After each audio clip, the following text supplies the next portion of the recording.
Transition Dietitian. Today I'm going to be talking about your internship orientation. So you've just found out that you got your internship. So you're awesome, you're feeling good, but what's next? There is a lot of work to do still, so I'm here to tell you about what kinds of things you need to do before your orientation day, which is usually in the fall. So the first thing that you're really going to want to do is just stay focused on your schooling. Just remember you have not graduated yet. So you want to keep this in mind that you still need to pass all your classes so that you can get your degree in dietetics. Because without your degree, you can't do your internship. So that is the #1 tip for you. So before I could start my internship, there was a bunch of paperwork that I had to fill out, a lot of user agreements and contracts that I had with affiliating locations. So you'll want to make sure that you don't have any of those kinds of things to fill out. Usually the internship director will send those straight to you in an email and you can just reply with the signed copy, so that's good and you can get that out of the way soon. I know mine also required me to have a flu shot within the last year and a 2-step tuberculosis test. Now, as far as I know, every clinical hospital location is going to require you to have a flu shot and a tuberculosis test. Some might be a 1-step, mine was a 2-step, but I would just say if you're going to want to get this out of the way, just do the 2-step. It's great to have on your record and every place is going to take that. And you will need a flu shot. If you do not get one, you will be required to wear a mask every day to work. So just do it, get it out of the way. It's super easy and it doesn't hurt at all. You'll also want to find out if you're going to need a drug test and a background check. All of the locations that I did my internship rotations at did require a background check, but only a few of them required a drug screen. And a lot of internships have their interns pay for these things on their own dime. Now, in Colorado, I think the drug test was about $45 and the background test was about $35. So just find out if they have any preferential websites for you to use to get your background check done. Just you only have to do it once, you don't have to do it multiple times, and find out what kind of drug screen you need. So while you're at your orientation, make friends. Get to know all the other interns that are there because they're really going to help you through this process. They're the ones that are going to be doing the same kinds of experiences as you, doing the same competencies and the same assignments. So you can really use each other as allies during this time. You know, you guys aren't really competitors anymore fighting for the internships. You're all in the same boat and you're all just looking to succeed and get your RD exam. So use each other. If someone has done an assignment before you, you'll get to use them as a resource and they'll be able to help you with those assignments and maybe give you a perspective of something that you maybe didn't learn in your undergraduate degree that they did. So make friends, keep in contact, especially if you're in a distance program, because in my program we all, went our separate ways and, it's just me and my preceptors, and it's really nice that I made friends in my orientation because I'm able to ask questions and ask people how their rotation at a certain hospital went so that I know what to expect. Okay, so you can do this before or after your orientation. Just make sure that you do it before you start your actual internship.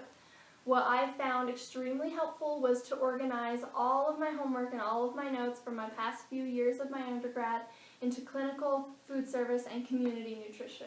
I found this extremely helpful because in my internship I've seen a lot of the same repeat assignments.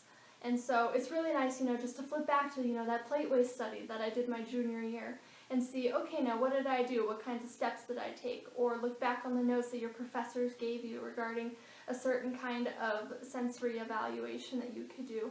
So that would be a really good tip that I would give you guys too, is just organize all your paperwork so that you can easily find things and to keep all of your books from school. I know it might be tempting to sell those back and get the few extra $100, but mine have come in so much handy. Like, I can't even tell you how helpful they have been in helping me with my assignments because, there's only so many things that you can find on Google, and when you're with your preceptors, they're always asking you if it was a credible source and where did you find it and how do you know that that is fact and it's not just an emerging trend or something that somebody made up. So keep your textbooks because they're really going to help you on your projects, especially for your case studies and your research modules that you're going to be doing. On those really scholarly activities is when you're really going to appreciate keeping all of your books from the past 4 years. Okay, so the second half of this video is going to be more towards the distance dietetic students. So if you're not in a distance program, this really won't pertain to you as much, but if you want to keep listening, you surely can. But for distance students, this is very, very important. When you find out that you got your internship, you immediately want to email all of your preceptors and tell them that you got in. You want to let them know that, yes, I will be coming into your office and we will be doing a rotation together. And along with that email that you're going to be sending to your preceptors, you'll want to send them a thank you card. You know, this can be in the mail or dropped off or even in that same email, but you really want to thank them because without them committing themselves to you, you wouldn't have even been able to apply to the internship. Now, something that is extremely important to do before your orientation, we have the rotation dates of all of our preceptors solidified in a calendar and then given to the internship director. I had to have it down to the day with the time that I started and then the time I went home, just so that she knew exactly how many hours I was going to end up with at the end of the internship, because I was required to have 1,200 hours total. So you will want to start doing this as soon as possible. And just a personal tip of mine, I know some of my friends did it differently, but I set my rotations up to do all of my food service at one time, and then all of my community at one time, and then all of my clinical at one time.